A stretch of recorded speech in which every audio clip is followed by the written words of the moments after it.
Alors, je vais vous présenter dans cette vidéo l'interface de Scratch Junior. Alors, pour commencer, Scratch Junior, qu'est-ce que c'est? Scratch Junior, c'est une application qui tourne sur iPad et Android, qui est gratuite, donc c'est plutôt sympathique, et qui est une version light de Scratch. Donc, on retrouve d'ailleurs le chat hein, comme emblème de cette application.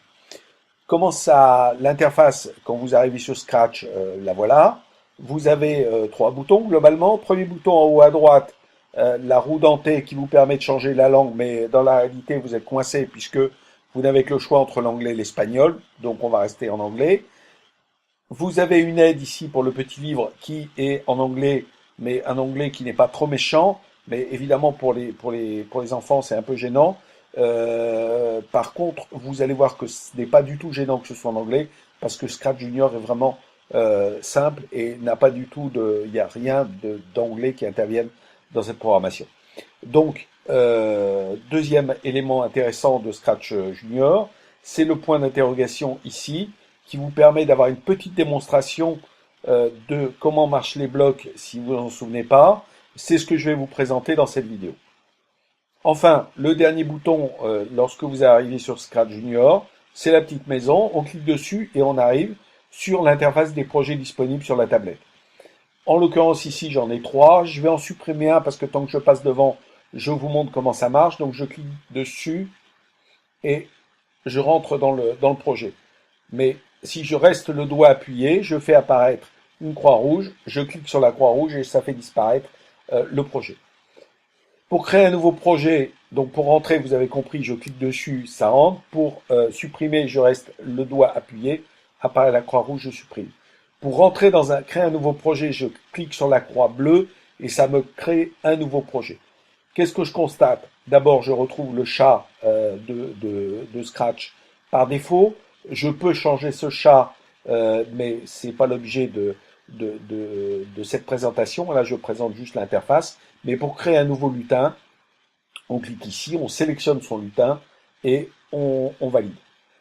Là, je vais rester avec le chat. Idem pour créer un nouveau fond d'écran. On clique à droite sur le plus bleu, ça va créer un nouveau fond d'écran. Les boutons en haut, au-dessus de la fenêtre d'affichage, sont pour le premier l'affichage en grand, mais ça c'est quand vous disposez d'un script, avec le petit drapeau vert en haut à droite qui vous permet de démarrer votre script en plein écran. Je reviens donc sur l'interface. Deuxième chose, c'est des grilles pour positionner votre chat. Là, en l'occurrence, je ne vais pas en avoir besoin, mais voilà son objectif. Troisième bouton en haut, c'est le paysage. Ça permet de sélectionner le fond d'écran par défaut. Donc en l'occurrence ici, je vais utiliser le premier qui se présente. Je valide et ça me donne un nouveau fond d'écran. Vous voyez, hein, c'est vraiment jusque-là extrêmement simple. ABC, ça me permet de créer un titre. Donc j'écris avec le clavier et j'ai créé mon titre. Le bouton bleu, ça permet de repositionner le chat en début de votre script. Donc là, comme j'ai pas encore créé un seul script, ça va pas avoir beaucoup d'effet. Et enfin, le drapeau vert, ça permet de lancer votre script.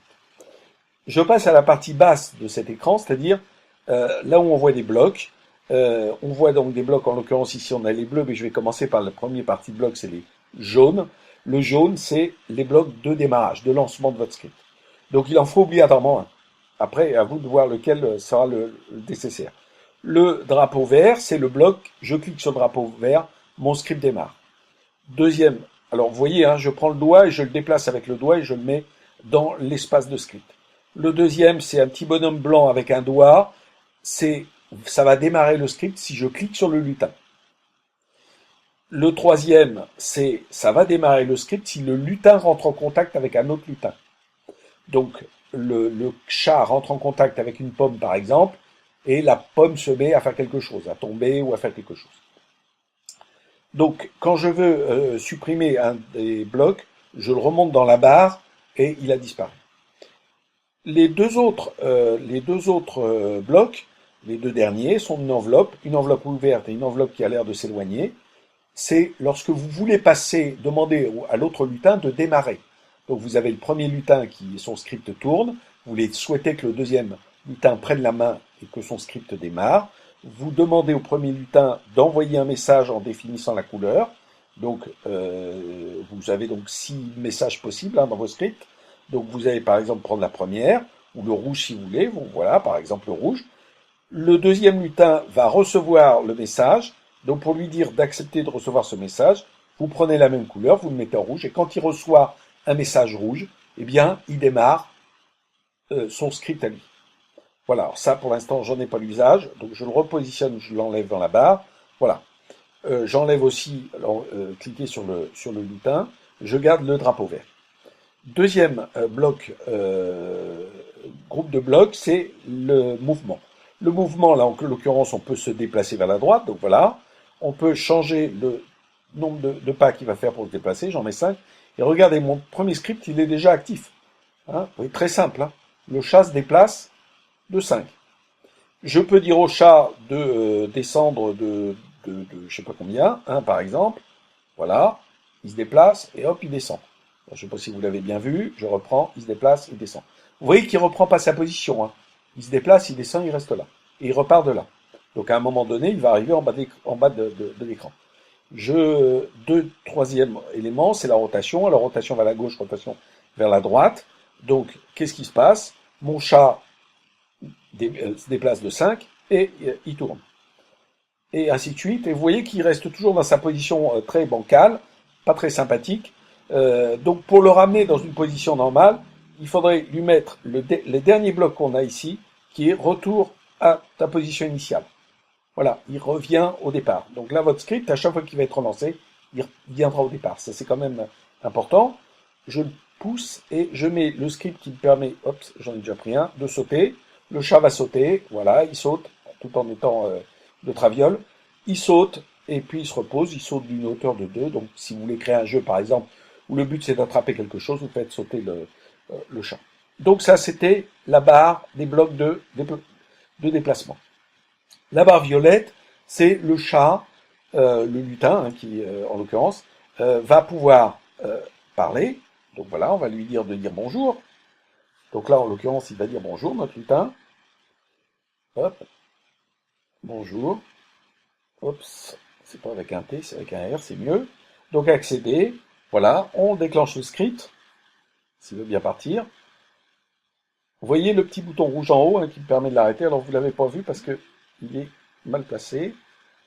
Donc on va lui demander. Vous voyez, hein, sa position devient de plus en plus inconfortable à ce pauvre lutin. Donc il faudrait le repositionner au départ pour que ce soit mieux.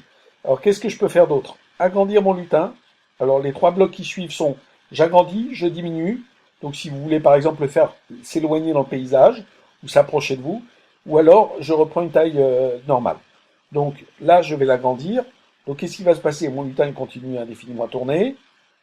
Voilà, et puis il s'agrandit. Je ne sais pas si vous vous rendez compte, mais petit à petit il va devenir de plus en plus grand, voilà, et ainsi de suite. Hein. Donc vous faites tourner, hop, on le ramène. Vous voyez, il devient de plus en plus grand, doucement, hein, puisque vous pouvez le faire agrandir plus vite, hein, en changeant le numéro.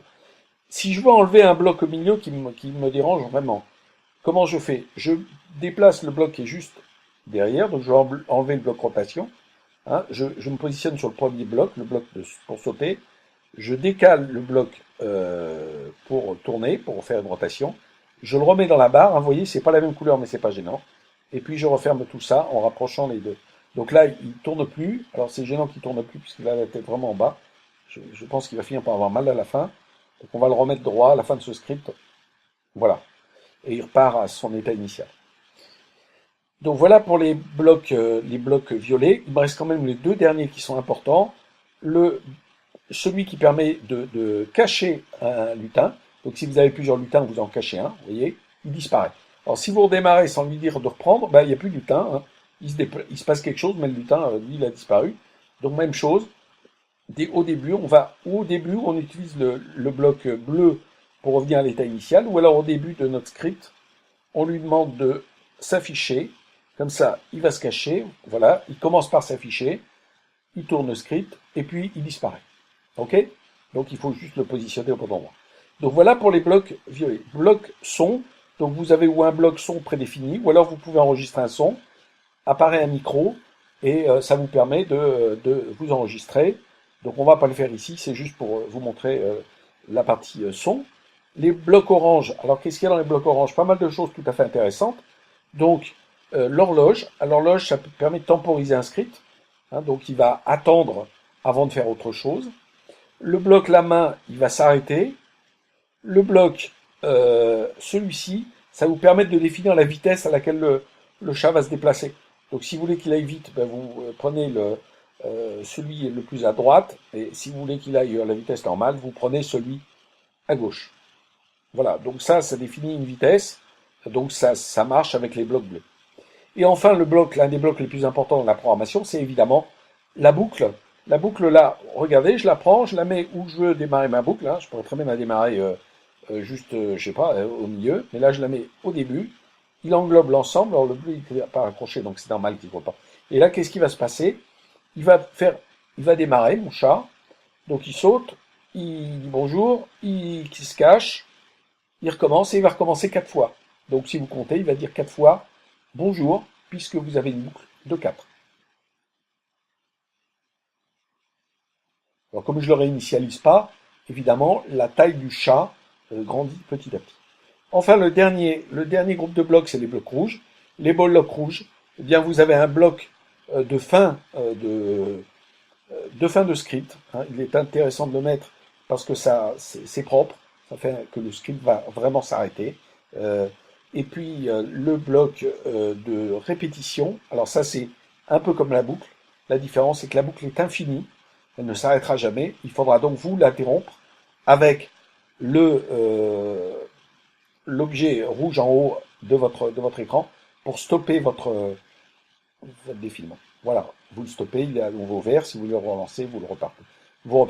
Donc voilà pour les outils, pour les objets. Alors je vais supprimer, regardez, le bleu, je le fais disparaître. Voilà les différents blocs qui vous permettent de faire la programmation avec Scratch Junior.